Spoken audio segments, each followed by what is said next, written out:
Hello সুপ্রিয় ভাই বোনেরা, আজকে আমরা মেকানিক্সের খুবই গুরুত্বপূর্ণ এবং খুবই মজার একটি ম্যাথ নিয়ে আলোচনা করব।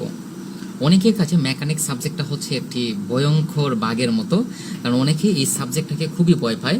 কিন্তু প্রকৃতপক্ষে থার্ড ইয়ারের যতগুলো সাবজেক্ট রয়েছে তার মধ্যে সবথেকে ইন্টারেস্টিং সাবজেক্ট হচ্ছে এই মেকানিক্স। এখানে আপনাকে বুঝতে হবে, জানতে হবে, শিখতে হবে, তাহলে দেখবেন বিষয়গুলো একেবারে সহজ। প্রশ্নটা আমরা একবার পড়ে নেই। কেন্দ্র থেকে এ দূরবর্তী একটি বস্তু স্থিরাবস্থা হতে কেন্দ্রে আকর্ষিত হয়।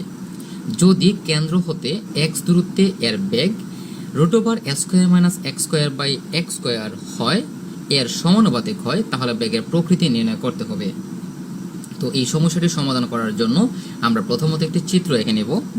তো এখানে এই যে ও, এটা হচ্ছে আপনার মূল বিন্দু, এটা হচ্ছে একটি বিন্দু P এবং এটা ধরে নিলাম আমরা A। তো আমরা প্রথমে লিখে নেব, মনে করে t সময়ে বস্তুটি P বিন্দুতে অবস্থান করে। দেখেন এখানে এটি হচ্ছে কেন্দ্র। আমাদের প্রশ্নের মধ্যে বলা ছিল কেন্দ্র থেকে a দূরবর্তী একটি বস্তু। তো কেন্দ্র থেকে a দূরবর্তী, তার মানে কেন্দ্র O থেকে a দূরবর্তী একটি বস্তু হচ্ছে a, তার মানে O থেকে a এর দূরত্ব হচ্ছে এই a। এখানে দেখেন স্মল a যে রয়েছে এই a, সো এখানে আমরা লিখে নেব O এর সমান হচ্ছে a। সো t সময়ে বস্তুটি P বিন্দুতে অবস্থান করে, অর্থাৎ এই বিন্দু থেকে এই বিন্দুতে বস্তুটি অবস্থান করে t সময়ে, এবং আমরা ধরে নিলাম এই O থেকে P তে দূরত্ব হচ্ছে x। সো এখানে স্বভাবতই আপনাদের মনে একটি প্রশ্ন আসবে যে আমি যেহেতু এই বিন্দু থেকে এই বিন্দু পর্যন্ত আমরা চলে যাব, তাহলে P বিন্দু পর্যন্ত আমাদের কাজটা কি? দেখেন এই বিন্দু থেকে এই বিন্দুতে যাওয়ার পূর্বে আপনাকে এই বিন্দু থেকে এর পাশাপাশি একটি বিন্দুতে যেতে হবে। সো ওই পাশাপাশি বিন্দুটাকে আমরা ধরে নিলাম x। আরেকটি বিষয় হচ্ছে যদি এর কেন্দ্র হতে x দূরত্বে এর বেগ এত এর সমানুপাতিক হয়, কেন্দ্র হতে x দূরত্ব, সো কেন্দ্র থেকে x দূরত্ব বলতে আপনাকে আরো একটি বিন্দু ধরতে হবে, তাই কেন্দ্র থেকে x দূরত্বে একটি বিন্দু আমরা ধরে নিলাম P। এখন মজার বিষয় হচ্ছে এই প্রশ্নটি যদি আমরা একটু ভালো করে লক্ষ্য করি, তাহলে আমরা এখানে দেখতে পাবো যে বস্তুটি কিন্তু কেন্দ্রের দিকে আকর্ষিত হয়। কেন্দ্রের দিকে আকর্ষিত হলে মানটা সবসময় নেগেটিভ হয়। এখন আমরা কিছু বেসিক কনসেপ্ট জানবো। এখানে আমি সাইড নোটে আমি লিখে দিচ্ছি বেসিক কনসেপ্ট। তো বেসিক কনসেপ্টটা হচ্ছে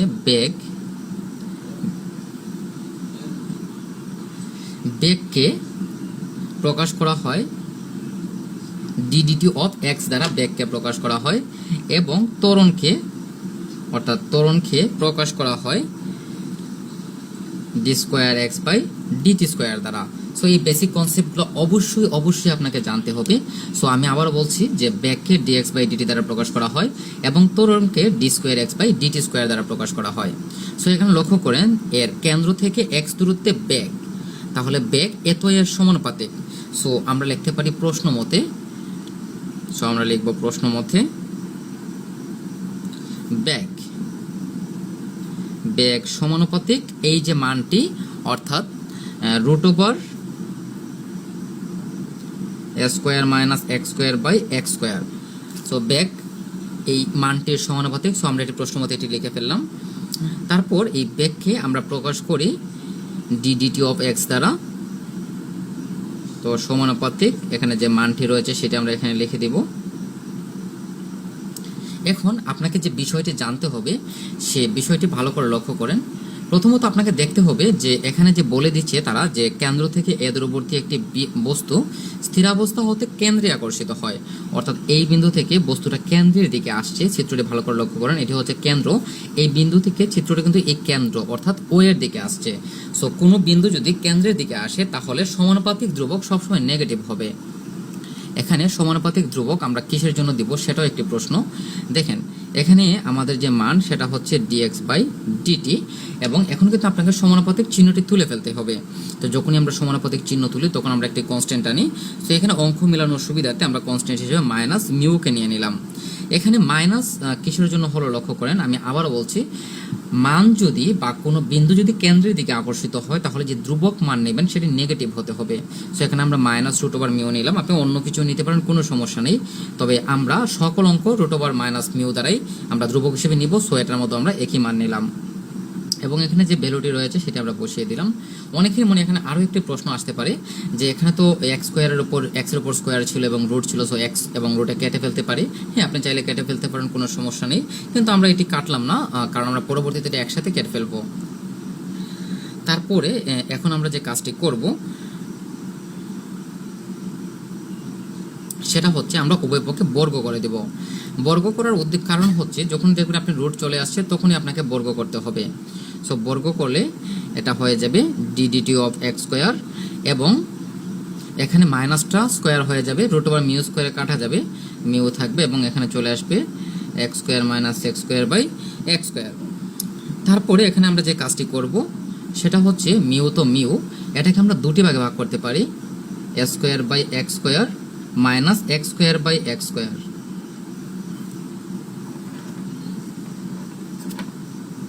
তারপরে এখানে কিন্তু বাম দিকে এই মানটি আছে, আপনি চাইলে লিখতে পারেন, কোনো সমস্যা নেই, এবং এটি হয়ে যাবে X square by X square minus 1। এখন আমাদের উদ্দেশ্য হচ্ছে বেগের প্রকৃতি নির্ণয় করতে হবে। সো আমরা কিন্তু জানি বেগের যে একটি সূত্র ছিল, আমরা 19-এও পড়ে এসেছি, যে আমরা জানি বেগ সমান হচ্ছে ভর গুণ ত্বরণ। এটা নিউটনের গতির দ্বিতীয় সূত্র থেকে এসেছে, অর্থাৎ F = ma, এই সূত্র থেকে এই বিষয়টি এসেছে।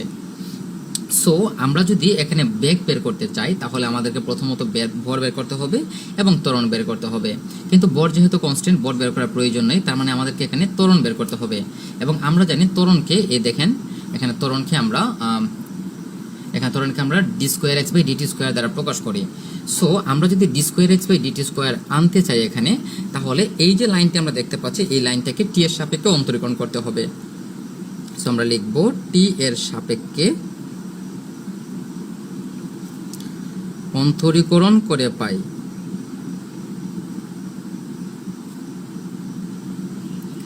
টি এর সাপেক্ষে অন্তরীকরণ করে পাই। এখন আমরা যখন অন্তরীকরণ করব এটাকে আপনি x to the power n এর সাথে কম্পেয়ার করেন। আমরা জানি যে ddx of x to the power n সমান হচ্ছে nx to the power n minus 1। So আপনি যখন অন্তরীকরণ করবেন তো এটাকে আমরা x ধরবো, তাহলে x to the power n মানে হচ্ছে 2x, কিন্তু এটা যেহেতু x না, সো এটাকে আবার অন্তরীকরণ করতে হবে, তাহলে এটা হয়ে যাবে D square X by DT square.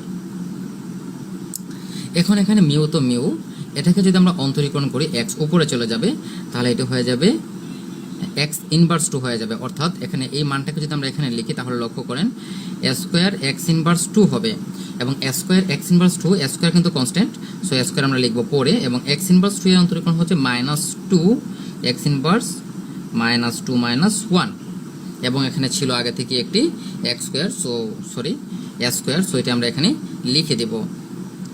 এবং এখানে যে x আপনি অন্তরীকরণ করেছেন t এর সাপেক্ষে, তাই এটির সাথে আপনাকে লিখতে হবে dx by dt।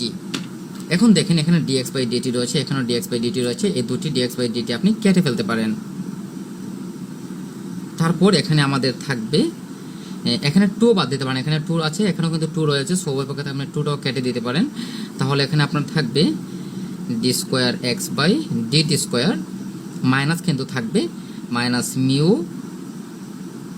A square, এবং এই যে এক্স ইনভার্স মাইনাস 2 মাইনাস 1, এটাকে আমরা লিখতে পারি এক্স ইনভার্স 3। সো এই লাইনটাকে আমরা সুন্দর করে সাজিয়ে লিখতে পারি D square X by DT square সমান minus mu A square by X cube. So এই যে ভ্যালুটি আমরা এনেছি সেটা হচ্ছে ত্বরণ। এখন আমরা নিউটনের গতির দ্বিতীয় সূত্র প্রয়োগ করব। সো নিউটনের গতির সূত্র অনুযায়ী আমরা জানি, এটা হচ্ছে নিউটনের গতির দ্বিতীয় সূত্র অনুযায়ী আমরা জানি যে বল, যেহেতু আমাদের বলের প্রকৃতি নির্ণয় করতে হবে তাই বলের সূত্র প্রয়োগ করতে হবে। বল সমান হচ্ছে বল গুণ ত্বরণ। তো এখানে আমরা লিখব বল সমান হচ্ছে ভর, ভরের কোনো মান আমরা এখানে জানি না, কিন্তু ত্বরণটা অবশ্যই আমরা জানি। এখানে ত্বরণের মান ছিল minus A square mu divided by X cube. এখন খুব ভালো করে লক্ষ্য করেন এখানে যে এ স্কোয়ার মিউ এবং মাইনাস, এই সম্পূর্ণ অংশটা কিন্তু কনস্ট্যান্ট। এই মাইনাস এ স্কোয়ার মিউ এবং এই বড়ও কিন্তু কনস্ট্যান্ট, সো এই সম্পূর্ণ অংশটা কিন্তু কনস্ট্যান্ট। সো এই সম্পূর্ণ অংশের পরিবর্তে আমরা একটি ধ্রুবক লিখে ফেলবো, অর্থাৎ এত সমান হচ্ছে ধ্রুবক into 1 by X cube. X কিন্তু ধ্রুবক না, এক্স কিন্তু চলক, তাই এখানে আপনাকে এক্সই কিন্তু লিখতে হবে। এবং যখন আপনি এই ধ্রুবকটা তুলে ফেলবেন তখন একটি লাইনটি এভাবে হয়ে যাবে যে বল সমানুপাতিক 1 বাই এক্স কিউব। অর্থাৎ আমরা লিখব সুতরাং বল কেন্দ্র হতে বস্তুর, দেখেন এই যে এটা হচ্ছে দূরত্ব, এক্সটা কিন্তু দূরত্ব ছিল, দূরত্বের ঘনের ব্যস্তানুপাতিক, দূরত্ব তার ঘন মানে এক্স কিউব এবং ব্যস্তানুপাতিক 1/, যদি থাকে তাহলে কিন্তু সেটা ব্যস্তানুপাতিক, তাহলে হতে বস্তুর দূরত্বের কোণের ব্যস্তানুপাতিক। তো এই হলো আপনার আনসার। তো আপনি যদি এই অঙ্কের কোথাও না বুঝে থাকেন তাহলে অবশ্যই কমেন্ট করবেন।